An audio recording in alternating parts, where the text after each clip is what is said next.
This story happened when I was 16 years old. I was living in Ohio at the time and went camping with my friend in the Zaleski State Forest. Let's call him Mark. It was the first time our parents had allowed us to go camping on our own, and the last. When they dropped us off, we started searching for a spot to set up camp as we were walking through the forest. We were walking for a while and finally found a spot. By this time, the sun was beginning to set. We quickly put up the tent and got a fire going. We cooked hot dogs until it became dark. After we finished eating, we started joking around and trying to scare each other with scary stories. As we started cooking marshmallows, I thought I heard heavy breathing coming from the woods. I thought for a moment I saw a dark figure peek out from behind a tree, but it was too dark to see clearly.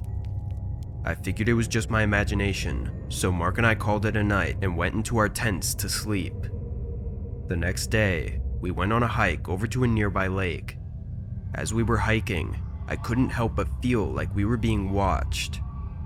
I kept looking around, but I couldn't find anything out of the ordinary.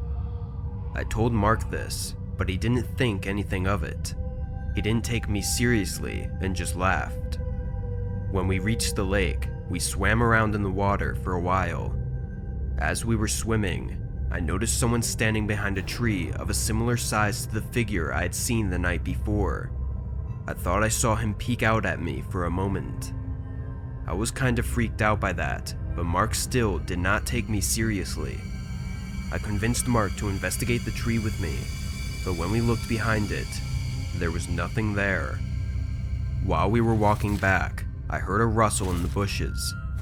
I asked Mark if he heard it, and he nodded. We turned around and again saw nothing. Mark thought it was just a wild animal, so we kept walking. Eventually, we heard a stick crack. The noise was coming from the left of us. We looked over in that direction and caught sight of the figure again.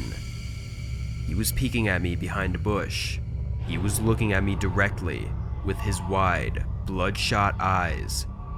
I screamed and watched him disappear into the forest. Mark looked back at me, but since he didn't see anyone, he figured I was just trying to trick him. Mark was pissed. He yelled that I was ruining his trip. We didn't talk to each other for the rest of the day. When we reached our camp, we went our separate ways. I decided to take a walk into the woods that night. As I was walking, I heard a gruff voice from behind me. Thinking it was Mark, I shouted angrily, "Hey Mark, what are you doing?" I turned behind me, but the person I saw wore a gray jacket, stained work jeans, and a dirty baseball cap. He almost looked like a middle-aged man with gray, wispy hair. He hurried off into the thorn bushes the moment I saw him, but I was wearing shorts and didn't want to cut my legs, so I didn't follow him. I returned to the camp and saw Mark making a fire. He immediately apologized to me, and what I realized next really freaked me out. Mark wasn't wearing a gray jacket, work jeans, or a baseball cap. I didn't tell Mark about what I had seen because I didn't want to get into another fight. The rest of the night was normal, and when it became dark, we returned to our tents for the night. But in the middle of the night, I woke up to a strange noise coming from outside. It sounded like someone walking around. I checked my phone and saw it was 4 a.m. I also heard some gruff breathing like I had heard before. That's when I realized we hadn't put out our campfire. However, I was too nervous to go outside because of the strange noises. That's when I saw the shadow of a man walk by the side of our tent. It looked like he was wearing a baseball cap and a jacket.